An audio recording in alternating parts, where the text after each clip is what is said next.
The Keynesian stimulus, you mentioned that being insufficient. A lot of people now say, well, doing nothing with very high levels of unemployment is unsatisfactory.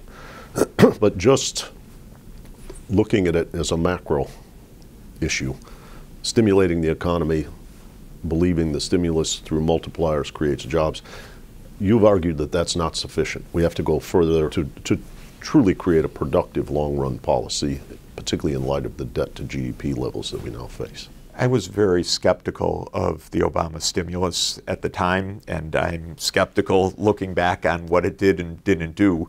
And I was skeptical on several grounds. One is that I think the idea of stable, reliable Keynesian multipliers is actually not a theoretically sound idea. And we have lots of reasons to expect that how things are done and where they're done will lead to very different outcomes. So I was not persuaded that temporary tax cuts in 2008 and 2009 or a temporary payroll tax cut right now is really going to do much of anything. That was point number one. Second, I thought that it would lead to a kind of political backlash, which indeed it did, of a sense of government not being a rigorous steward of the public's money, but of government that was ready to throw money at the problem. And I found that to be quite upsetting, and believe that it would be even more upsetting for the general public and fodder for the opposition. And created this atrophy of trust. Exactly. So I felt quite worried on the tactical count.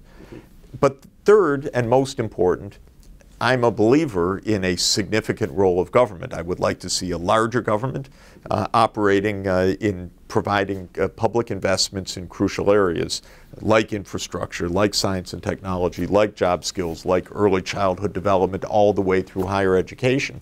I believe the social democracies of Northern Europe are very well-functioning countries, economies, and societies because of the effort that they make in this regard. So I worried that a short-term stimulus that blipped up and then blipped down, what was that going to accomplish? We needed to build in serious decade-long policies. How to reform the energy sector, how to move to a low-carbon economy, how to rebuild infrastructure that was built, after all, in the 1960s for the highway system or our airports, which we return from abroad and we come back into structures that really do feel half a century old and need upgrading and renovation. You can't do that with shovel-ready projects. President Obama finally acknowledged that about 3 years into his term. But we never did get around to the planning phase. And in America, the idea of government planning is anathema to begin with. But governments need to plan public investments. They need to plan that part of what they are doing, both for the medium-term fiscal framework, but also for the application of technology in a systematic and sound way to address a complex challenge. I don't want to be misunderstood. I'm not a believer in central planning of the old style.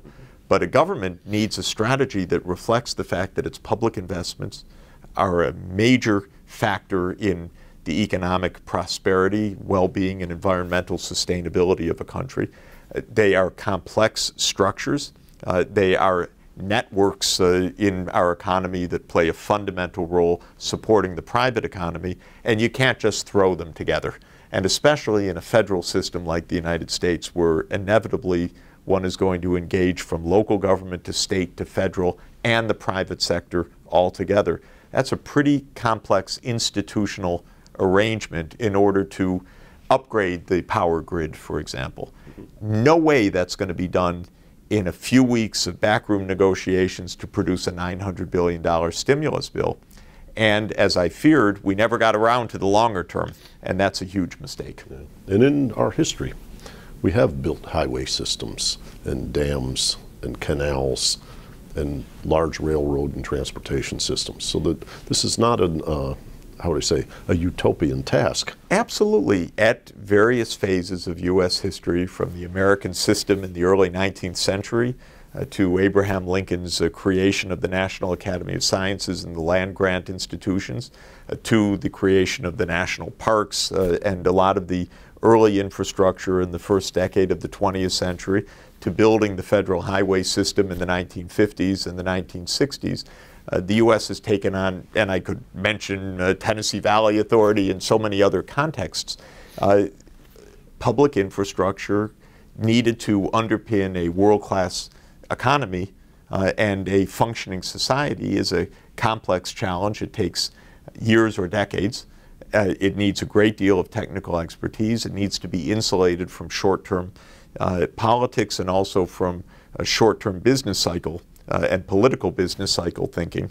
And to my view, as I describe in the book, we're just not doing that right now. We're not able, in this heavily money-driven politics of the United States, to take that longer perspective.